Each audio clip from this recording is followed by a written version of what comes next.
నమస్తే, welcome to our channel. నేను మీ సిరి. కేంద్ర సర్వీసుల నుంచి వచ్చిన ఐఏఎస్ ఐపీఎస్ అధికారులు అయితే కొంతమంది ఇంకా మీకు అంటే జగన్మోహన్ రెడ్డి గారికి సజ్జల గారికి నమస్కారం పెడుతూ వాళ్ళు బయటికి వస్తున్నాం, మేము వెళ్ళిపోతున్నామని చెప్తున్న సందర్భం వచ్చిందని చెప్పేసి మనకి వార్తలు వస్తున్నాయి. మరి నిజంగానే వాళ్ళు ఏం చేస్తారు ఏంటి అనేది మనకి వివరించడానికి మనతో పాటు ఉన్నారు ప్రముఖ సీనియర్ జర్నలిస్ట్ డివిఎస్ గారు. నమస్కారం సార్. నమస్తే సార్. ఇప్పుడు చూస్తుంటే కేంద్ర సర్వీస్ నుంచి వచ్చిన కొంతమంది అధికారులు అయితే ఇంకా మీకు నమస్కారం ఇంకా మాకు కాదు అని చెప్పేసి వాళ్ళు బయటకు వస్తున్న పరిస్థితి అని చెప్పేసి మనకి వార్తలు వస్తున్నాయి.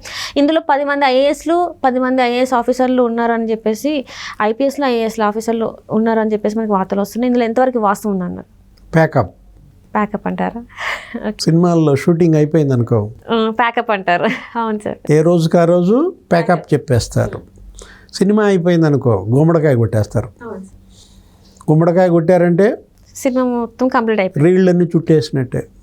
ఇప్పుడు గుమ్మడికాయ కొట్టారా, జగన్మోహన్ రెడ్డి రీళ్ళన్నీ చుట్టేశాడా, ఓడిపోతున్నాడా?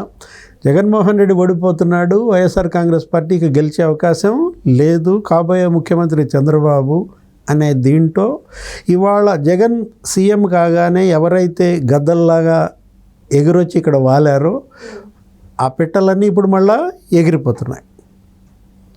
కేంద్ర సర్వీసుల నుంచి జగన్మోహన్ రెడ్డి తెచ్చుకున్నటువంటి అధికారులు వీళ్ళందరూ కూడా ఇవాళ తట్టాబుట్ట సర్దేస్తున్నారు. అంటే ఏంటి? ప్యాకప్ అన్నమాట. ఎందుకని?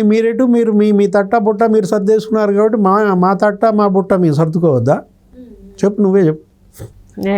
ఇప్పుడు జగన్మోహన్ రెడ్డి లండన్ వెళ్ళిపోతున్నాడు, వల్లభనేని వంశీ అమెరికా వెళ్ళిపోయాడు, అబ్బాయి చౌదరి కూడా లండన్ వెళ్ళిపోయాడు, ఎవరికి వాళ్ళు వేరే రాష్ట్రాలకి వెళ్తున్నారు, వేరే దేశాలకు వెళ్ళిపోతున్నప్పుడు మీరే పాలకులుగా ఉండాల్సిన వాళ్ళు, ప్రజల దగ్గర గెలిచిన వాళ్ళు, ఎమ్మెల్యేలు, మంత్రులు, మీరు ఇతర దేశాలకు వెళ్ళిపోతుంటే మేము మాత్రం ఇక్కడ ఎందుకు? మిమ్మల్ని నమ్ముకుని ఇక్కడికి వచ్చి మీ అవినీతి కుంభకోణాల్లో మేము పాపం పంచుకున్నాం.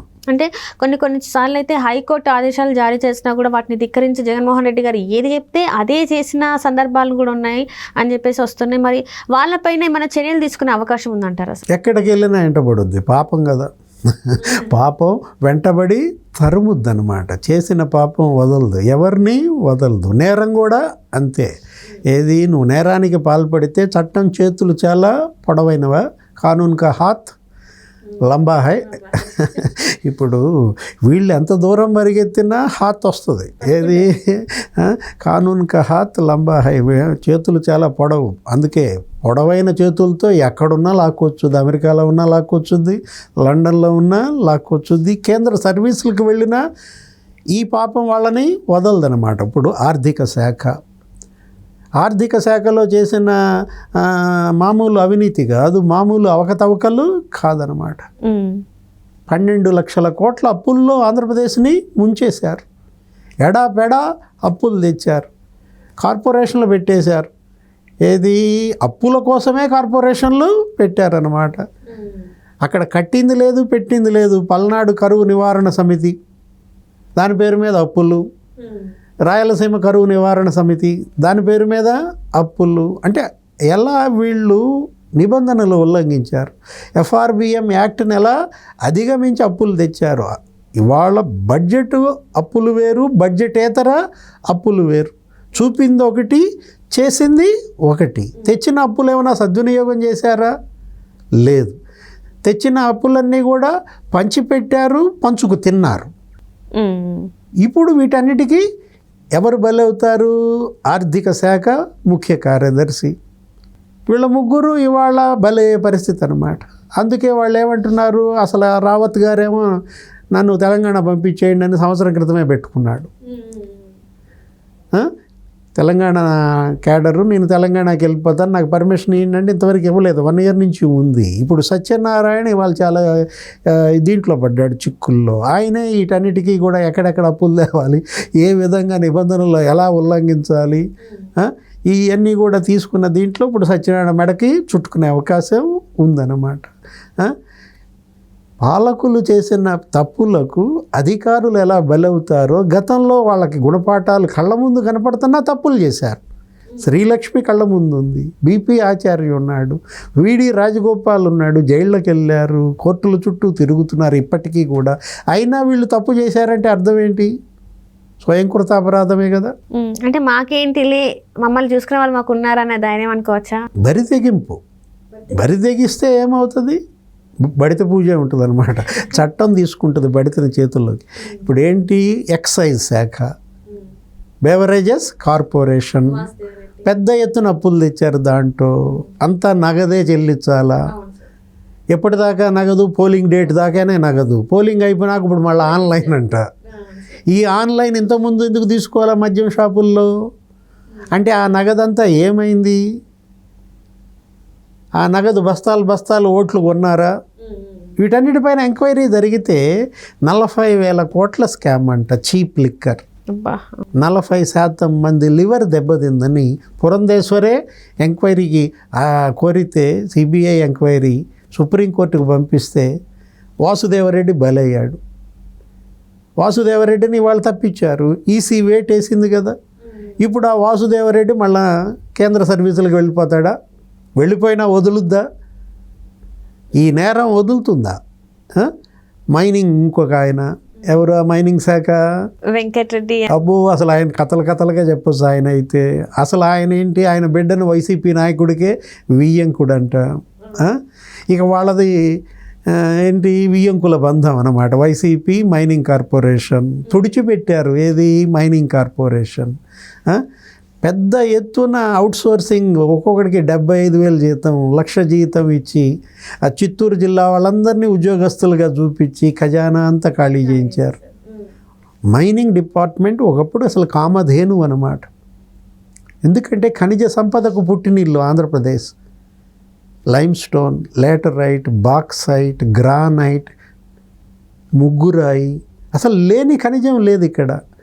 అంత గొప్ప ఖనిజ సంపదని వీళ్ళు ఏం చేశారు? తుడిచిపెట్టేశారు. మైనింగ్ కార్పొరేషన్ ద్వారా అది 40,000 కోట్ల ఇసుక స్కామ్ నీకు తెలుసు. సుప్రీంకోర్టు నిన్న కూడా తిట్టింది కదా జిల్లా కలెక్టర్లందరినీ కూడా. తమిళనాడులో 5 కలెక్టర్లు బలయ్యారు ఇసుక స్కామ్ వల్ల. ఇక్కడ కూడా కలెక్టర్లంతా రేపొద్దున సుప్రీంకోర్టు బలయ్యే రోజు త్వరలోనే ఉందన్నమాట. ఇసుకల్లో నువ్వు ప్రొక్లైనర్స్ వాడకూడదు, యంత్రాలు వాడకూడదు, ఇన్ని మీటర్ల కన్నా ఎక్కువ తవ్వకూడదు, 3 మీటర్ల కన్నా కూడా. మొత్తం తవ్వేశారు. ఎక్కడ చూసినా పతులు. నిన్న సూర్యలంక బీచ్లో 4 చనిపోయారంట. ఈతకని వెళ్ళి అక్కడ వాగులో అక్కడ పతులు ఉన్నాయి అంటే అర్థం ఏంటి? అక్కడ ఎమ్మెల్యే అక్కడ తవ్వేశాడు ఇసుక. ఆ పతుల్లో పడి చనిపోయారు. ఎంతమంది చనిపోయారు ఈ 5 ఏళ్లలో వీళ్ళు తవ్వినటువంటి ఇసుక గోతుల్లో పడి? వీళ్ళు చేసిన విధ్వంసం మామూలు విధ్వంసం కాదు, పర్యావరణ విధ్వంసం కాదు, జీవన విధ్వంసం చేశారు. ఇప్పుడు జగన్మోహన్ రెడ్డి చేసిన తప్పులకు మరి ఎవరు బలవుతాడు? వెంకటరెడ్డి బలవుతాడు. వెంకటరెడ్డి జగన్ తప్పులకే కదా, అతనే స్వయంకృత అపరాధం కదా. ఇక అతను కూడా అతను కాపాడాలన్నమాట. సరే, ఆయన జైలుకు పోయినా ఆయన బిడ్డ బ్రహ్మాండంగా కోటీశ్వర్ల ఇంట్లో జరిగింది, అది వేరే విషయం. ఇప్పుడు వీళ్ళే కాదు, ప్రతి శాఖలో ఇదే జరిగింది. విద్యుత్ శాఖలో ఆయన ఎవరో ఒక పెద్ద ముఖ్య అధికారి అంట, విశాఖపట్నంలో 42 ఎకరాలు బినామీ పేరుతో కొన్నాడంట. రేపొద్దున ఎంక్వైరీ. జవహర్ రెడ్డి మీదే ఆరోపణలు వస్తున్నాయి కదా. సిఎస్ జవహర్ రెడ్డి కొడుకు పైన తీవ్ర ఆరోపణలు. 800 ఎకరాలు అసైన్డ్ భూములు మరి రిజిస్ట్రేషన్లు చేసుకున్నారు బినామీ పేర్ల మీద. ఆనందపురం, పద్మనాభం, ఆ పూసపాటి రేగ, ఆ డెంకాడ. విశాఖపట్నం జిల్లాలో 3 మండలాలు, విజయనగరం జిల్లాలో 2 మండలాలు, భోగాపురం చుట్టూత మరి బలవక తప్పదు కదా. రేపొద్దున ప్రభుత్వం మారితే ఇంకొక ముఖ్యమంత్రి వస్తే ఇవన్నీ కూడా విచారణలకు ఆదేశిస్తారు. దీని మీద ఒక జ్యుడిషియల్ కమిటీ చేస్తారు ఎంక్వైరీకి. మనం చూసాం తెలంగాణలో ధరణి పోర్టల్లో జరిగిన అవినీతి మీద రేవంత్ రెడ్డి అక్కడ జ్యుడిషియల్ ఎంక్వైరీకి ఆదేశించాడు. ఎవరో రిటైర్డ్ జడ్జిది వరుస పెట్టి వచ్చింది. అక్కడ సిఎస్ ఎవరైనా సోమేష్ కుమార్ 26 ఎకరాలు బయటకు వచ్చింది. ఇంకో సీనియర్ ఐఏఎస్ 56 ఎకరాలు బయటకు వచ్చింది. అసలు వాడెవడో వాడిని ఒకరిని పట్టుకున్నారు, ఎవరు? జీహెచ్ఎంసీ సర్వేయర్ని. వాడు 1000 కోట్ల అవినీతి అంట.